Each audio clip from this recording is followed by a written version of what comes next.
হেই everyone, আমি রমা মোদক চলে এসেছি আবার নতুন একটা সবার ডিমান্ডিং এবং অনেকেরই রিকোয়ারমেন্ট ছিল এই রেসিপিটার জন্য। বেসন লাড্ডুর রেসিপি আজকে কিন্তু পারফেক্ট মেজারমেন্টে আপনাদের সাথে শেয়ার করতে চলেছি। একদম টিপস অ্যান্ড ট্রিক্স থাকবে আর সমস্ত রকমের মেজারমেন্ট কিন্তু পারফেক্টভাবে শেয়ার করব আপনাদের সাথে। তাহলে আসুন চটপট দেখে নিই একেবারে মার্কেট স্টাইল, মার্কেট স্টাইল বলবো না, একেবারে দোকানের মতোই কিন্তু অথেন্টিক জিনিসপত্র দিয়ে বানানো এই বেসন লাড্ডু। তাহলে আসুন চটপট দেখিনি মেথডের দিকে। প্রথমেই যেটা ইম্পর্টেন্ট এই রেসিপিতে সেটা হলো এখানে কিন্তু আমি মেজারমেন্ট কাপ অ্যান্ড স্পুন ব্যবহার করব, আপনারাও কিন্তু সেইভাবেই ব্যবহার করবেন। এখানে আমি মেজারমেন্ট কাপে নিয়ে নিয়েছি মোটামুটি 2.5 কাপ বেসন, নর্মাল বেসন। আমরা অনেকেই জানি যে বেসন লাড্ডুর জন্য আলাদা রকম কিন্তু বেসন পাওয়া যায়, কিন্তু কোনো রিকোয়ারমেন্ট নেই। নর্মাল যেটা পাকোড়া বা বেগুনি ভাজি আমরা বেগুনি তৈরি করি ঠিক সেইটাই কিন্তু ব্যবহার করব। এই বেসন 2.5 কাপ বেসন নিয়ে নিয়েছি। এবার এটার মধ্যে আমি মেজারমেন্ট স্পুন দিয়ে মেজার করে 2 টেবিল চামচের মতো আমি আমুলের দেশি ঘি ময়ান দেবো। অবশ্যই মনে রাখবেন এখানে কিন্তু 2 টেবিল চামচের মতো আমুলের দেশি ঘি, আপনারা চাইলে যে কোনো রকমের দেশি ঘি হোক বা যে কোনো ঘি অ্যাভেলেবেল থাকলে ব্যবহার করতে পারবেন। তারপর এখানে আমি অ্যাড করব রুম টেম্পারেচার অথবা চিল্ড মিল্ক। আমি এখানে কিন্তু ফ্রিজে কিছুক্ষণ দুধটা রেখে দিয়েছি। এখানে আমি রেখে দিয়েছিলাম দুধটা, এখানে 2 টেবিল চামচের মতোই ব্যবহার করেছি দুধ। আপনারা চাইলে কিন্তু রুম টেম্পারেচারও ব্যবহার করতে পারেন, কিন্তু চেষ্টা করবেন যেন ফ্রিজে রাখতে। তাহলে কি ঠান্ডা ঠান্ডা দুধটা অ্যাড করলে ভীষণ সফট হবে এবং খেতেও কিন্তু ভীষণ দানেদার তৈরি হবে। এবার দেখুন এটাকে আমি হাত দিয়ে, এই মেথডটির নাম হলো শর্ট ক্রাস্ট মেথড। এটা আমি দেখুন 2 হাত দিয়ে রাব করে করে ক্রাম্বল করছি। এই মেথডটির নাম হলো শর্ট ক্রাস্ট মেথড। আপনারা কিন্তু প্রচুর আমাদের ভালোবাসা দিচ্ছেন এই সমস্ত রকমের রেসিপিতে।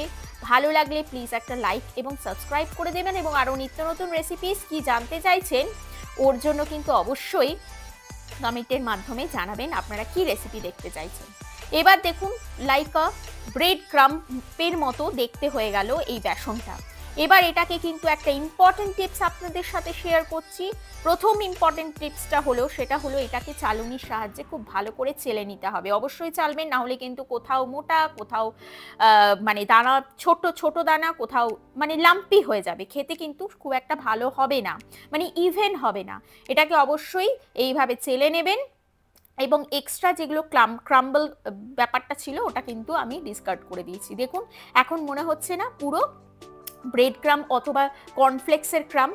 এবার দেখুন আসল মেথডের পালা, সেটা হলো আমি এখানে হাফ কাপের থেকে হাফ কাপ টোটাল নিয়েছি এখানে দেশি ঘি।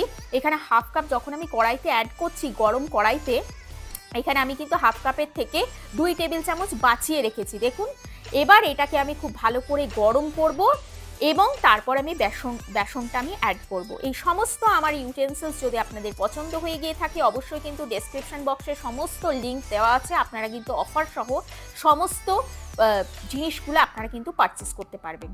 এবার second important most important tips share করছি, সেটা হলো এই বেসন কা লাড্ডু বা বেসন লাড্ডু, এই মেথডটা কিন্তু সব থেকে লো ফ্লেমে করতে হবে। আবারও বলছি একদম হাই ফ্লেমে করবেন না, তাতে করে কিন্তু ব্রাউনিশ হয়ে যাবে এবং কাঁচা রয়ে যাবে, লাড্ডুটা ভালো তৈরি হবে না এবং বেসনের একটা ইন্টেন্স ফ্লেভার কিন্তু আসবে। একদম স্লো ফ্লেমে করবেন এবং এইভাবে দেখুন ক্রাম্বল মানে নাড়াচাড়া করতে করতে যখন শুকিয়ে আসবে জিনিসটা, তখন একটু করে আমি 3 বার জলের ছিটে দিয়েছি। এই যে দেখুন এইভাবে আমি জলের ছিটেটা অ্যাড করেছি, বেশি দেবেন না, তাতে কিন্তু একদম দলা পাকিয়ে যাবে এবং জলজলে হয়ে যাবে। একটু করে জাস্ট জলের ছিটে দেব, 3 বার দিয়েছি। এইভাবে যখন শুকিয়ে আসবে 10 মিনিট নাড়াচাড়া করার পর আমি একদম কিন্তু গ্যাসের ফ্লেম লো আছে, আবারও বলছি লোতেই করবেন, কোনো রকমভাবে মিডিয়াম বা হাই ফ্লেমে করবেন না। ওই যে আমি 2 টেবিল চামচ যে ঘি বাঁচিয়ে রেখেছিলাম, 10 মিনিট পর নাড়াচাড়া করার পর আমি এই 2 টেবিল চামচ ঘি এখানেও অ্যাড অন করলাম। এবার এটাকে আমি আবার অ্যাজ ইউজুয়াল আমি কিন্তু নাড়াচাড়া করতে থাকবো, এটাও এক ধরনের টিপস। আর আপনারা যদি বেসনের লাড্ডুটিতে যদি খুব হালকা হালকা কুক করার পর হালকা হালকা জলের ছিটে দেন তাহলে কিন্তু খুব দানেদার তৈরি হয়, মানে মুখে দিলেই মেল্ট হয়ে যাবে। এই মুহূর্তে আমি কিছুক্ষণ মোটামুটি 15 মিনিট নাড়াচাড়া করার পর আমি এখানে ফ্লেভারের জন্য এলাচের গুঁড়ো অ্যাড করেছি, আপনারা চাইলে নাও করতে পারেন। পুরো প্রসেসটা, পুরো মেথডটা আমার তৈরি হতে সময় লেগেছে মোটামুটি 8 ঘন্টা থেকে 35 মিনিট, এর বেশিও লাগতে পারে। অবশ্যই কিন্তু খুব ভালো করে কুক করবেন এবং কুক করার হয়ে গেলে পুরো সারা বাড়ি মমো করবে, আপনারা গন্ধে বুঝতে পারবেন, এছাড়াও বর্ণেও কিন্তু বুঝতে পারবেন, হালকা একটা ব্রাউনিশ টোন চলে আসবে। ঠিক আছে, আপনারা কিন্তু চাইলে খেয়েও দেখতে পারেন। এই প্রসেসটা আমার টোটাল সময় লেগেছে 30 থেকে 35 মিনিট। এবার আমি একটা থালাতে শিফট করে নিয়েছি, এবার কিছুক্ষণ আমি নাড়াচাড়া করে নেব এপিট ওপিট করে স্প্যাচুলার সাহায্যে। আপনারা অনেক ভালোবাসা দিচ্ছেন সমস্ত রেসিপিসে, তার জন্য অসংখ্য ধন্যবাদ। আমাদের পেড ক্লাসেস অ্যাভেলেবেল, রমা cake and choco cooking and বেকিংয়ে পেড ক্লাসেস অ্যাভেলেবেল আছে, আপনারা কিন্তু ইজিলি ওখানেও কিন্তু ভিজিট করতে পারেন। এবার দেখুন কিছুটা ঠান্ডা হয়ে গেলে, মানে উষ্ণ উষ্ণ হালকা একটু গরম, একেবারে উজ্জ্বলন্ত গরম নয়, হালকা টাচ করতে পারবেন, মানে মন্ড পাকাতে পারবেন, সেই উষ্ণ যাতে থাকে সেটাই, সেই অবস্থাতে আপনারা কিন্তু এখানে পাউডার সুগার অ্যাড করবেন। অবশ্যই সুগারটাকে কিন্তু চালুনির সাহায্যে চেলে নিতে হবে। এই সমস্ত টিপসগুলো মাথায় রাখলে আপনার কিন্তু বেসনের লাড্ডু কোনোদিন ফেলিওর হবে না। নেক্সট টাইম আবার আপনারা কিন্তু বানানোর জন্য এনার্জি বা এন্থু পাবেন। এই যে দেখুন, এবারে আমি খুব ভালো করে হাত দিয়ে জিনিসটাকে মেখে নেব।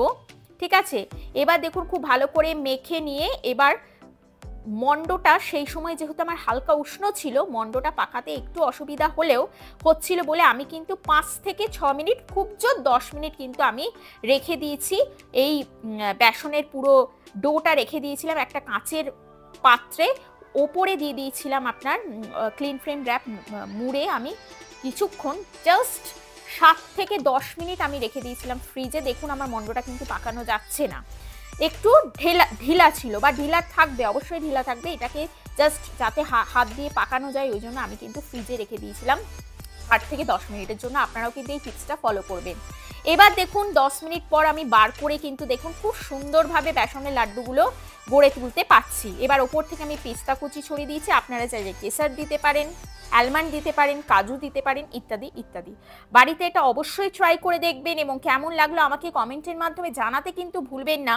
এবং আরও নিত্য নতুন রেসিপিস দেখার জন্য প্লিজ একটা লাইক এবং সাবস্ক্রাইব করে দেবেন এবং নোটিফিকেশন বেল আইকনটা ক্লিক করতে কিন্তু ভুলবেন না, তাতে করে কিন্তু নোটিফিকেশন খুব তাড়াতাড়ি আপনার কাছে সর্বপ্রথম চলে আসবে।